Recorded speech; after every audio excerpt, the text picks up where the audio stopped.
যে কোনো মূল্যে আমরা নির্বাচনে জিততে যাই। এই যে আমরা দেখতে পাচ্ছি গত কয়েকদিন ধরে প্রফেসর ইউনূসের সাথে বিভিন্ন রাজনৈতিক দল মিটিং করছেন, দেখলাম না? প্রধান তিনটা শক্তি তো এখন আমরা বলি রাজনৈতিক শক্তি, বিএনপি, জামাত এবং এনসিপি, তাই তো বলি আমরা। তো এরা বিভিন্ন মিটিং করছেন গত কয়েকদিন ধরে। মিটিং এর উদ্দেশ্যটা কি? এটা খুব ইন্টারেস্টিং। মিটিং এর উদ্দেশ্য হচ্ছে যে ইলেকশনের সময় যেন আমাদের পছন্দের বা আমাদের সমর্থক প্রশাসন থাকে, এটা তাদের মিটিং এর উদ্দেশ্য। তারা আলোচনা করতে যান যে ডিসি কে থাকবে, কমিশনার কে থাকবে, এসপি কে থাকবে ইলেকশনের সময়। এটা হচ্ছে তাদের প্রধান আলোচনার বিষয়বস্তু। তার মানে হচ্ছে আমার দলের প্রশাসন যদি থাকে তাহলে ওই নির্বাচনে আমি যেন তেন প্রকারণে উপায়ে আমি জয়লাভ করব। তাহলে এই গণতন্ত্রের চর্চা থেকে আমাদের বেরিয়ে আসতে হবে। এখান থেকে বেরিয়ে আসতে হলে এই বিপ্লব অব্যাহত রাখতে হবে। কে বলে আমাদের জুলাই বিপ্লব শেষ হয়ে গেছে? বিপ্লব চলমান, বিপ্লব কোনোদিন শেষ হয় না, এটা আমাদের মনে রাখতে হবে। আর একটা রাজনীতিবিদরা প্রায়ই বলেন, এর মধ্যে দিয়ে আপনারা রাজনীতিবিদদের চরিত্র বুঝতে পারবেন। কি বলেন? রাজনীতিতে শেষ কথা বলে কিছু নাই। এটা শোনেন না আপনারা? প্রায় প্রত্যেক রাজনীতিবিদ বেশ গর্বের সাথে বলেন রাজনীতিতে শেষ কথা বলে কিছু নাই। এর থেকে সুবিধাবাদী বক্তব্য আর কিছু হতে পারে না। এবং আমি অবাক হয়ে যাই যে রাজনীতিবিদদের এই কথাটা বলতে একটু লজ্জাও লাগে না। এটা বলার মাধ্যমে তিনি প্রমাণ করে দিচ্ছেন, যারা বলেন এবং সব রাজনীতিবিদই বলেন, প্রমাণ করে দিচ্ছেন তার কাছে আদর্শের কোনো মূল্য নাই, তার কাছে ন্যায় নীতির কোনো মূল্য নাই। কারণ শেষ কথা বলে কিছু নাই। আজকে যাকে গালি দেবে কালকে তার সাথে গলাগলি করবে, কারণ শেষ কথা বলে কিছু নাই। এই যে এখন আমরা দেখতে পাচ্ছি তিনটা প্রধান শক্তি তিন দলের বিরুদ্ধে মানে যতভাবে সম্ভব তারা নিন্দা করছে তিন দলের। আবার যখন ঐক্য হয়ে যাবে তখন দেখবেন এগুলো সব ভুলে গেছে, সবাই সবার সাথে গলাগলি করছে। এই রাজনৈতিক আদর্শহীন রাজনীতি থেকে আমাদের মুক্তি দরকার। সুতরাং আমার বক্তব্য আমি দীর্ঘ করতে চাই না। আমি আসলে এসব অনুষ্ঠানে শুনতে আসি, আমার বয়স হয়ে গেছে, এখন শুনতে ভালো লাগে বলার চেয়ে। কারণ আমি নতুন প্রজন্মের চিন্তাটা শুনতে চাই, তাদের আকাঙ্ক্ষা জানতে চাই। তো সুতরাং আমি সর্বশেষ কথা যেটা বলে আমার বক্তব্য শেষ করব, সেটা হলো নির্বাচন তো একটা আসছে, 3.5 মাস পরে একটা নির্বাচন হয়ে যাবে। কিন্তু জুলাই যোদ্ধাদের আমি বলবো, আপনাদের যুদ্ধ শেষ হয় নাই। নির্বাচনের পরেও যারাই জিতুক না কেন, নির্বাচনের পরেও আমাদের যুদ্ধ চলমান রাখতে হবে।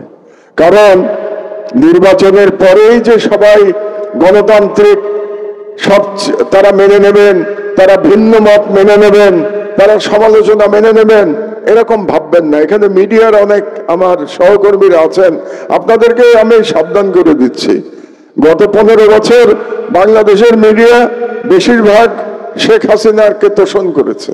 বাংলাদেশের বড় বড় সম্পাদকরা নির্লজ্জভাবে তেলবাজি করেছে, দালালি করেছে তার সংবাদ সম্মেলনের নামে। এই একই জিনিস আপনারা দেখতে পারবেন ভবিষ্যতে, এটার জন্য প্রস্তুত থাকেন। এবং সেটা আমরা দেখতে পাচ্ছি।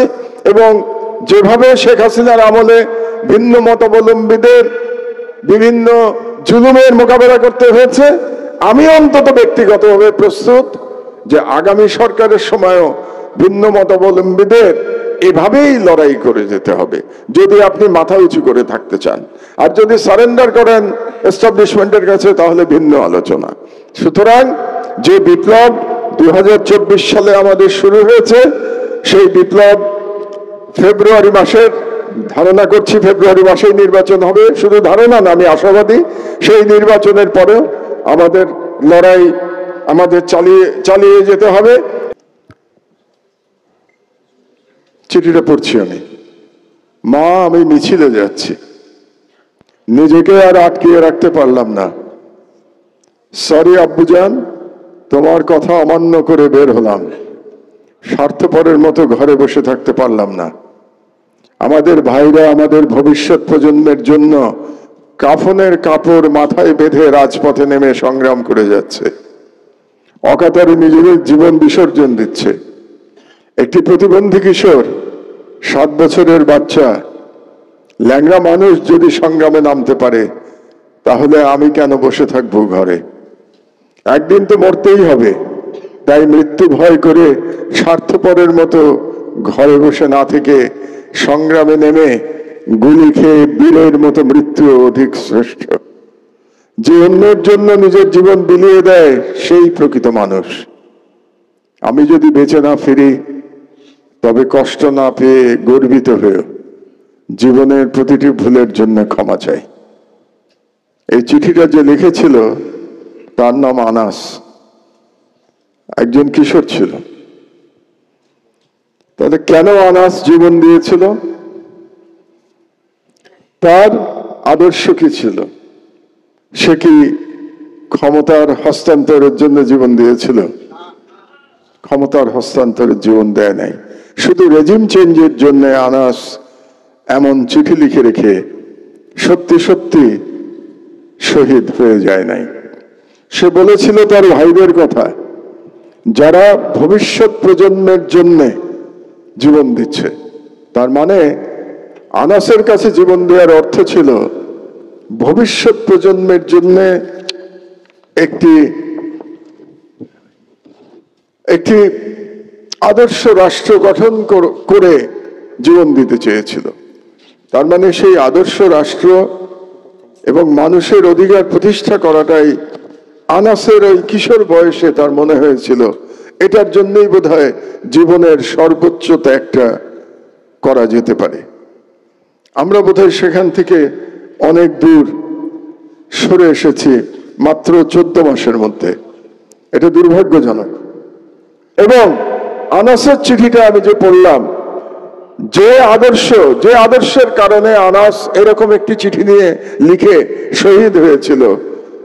16 বছর বয়স ছিল বোধহয় বাচ্চাটার, 16 বছর বয়সে শহীদ হয়েছিল। সেই আনাসের স্বপ্ন আমাদেরকে বাস্তবায়ন করবার জন্য আমাদের লড়াই অব্যাহত থাকবে। এবং সেই আশা করি আমি বিশেষত আজকে এখানে যারা তরুণ নেতারা আছেন তাদের কাছ থেকে, আর আমাদের মতো আমরা যারা বয়সের ভারে দুর্বল হয়ে যাচ্ছি, এটুকু অন্তত আমার পক্ষ থেকে বলতে পারি, আপনাদের সেই লড়াইতে আমি আগের মতোই সহগামী থাকবো ইনশাআল্লাহ।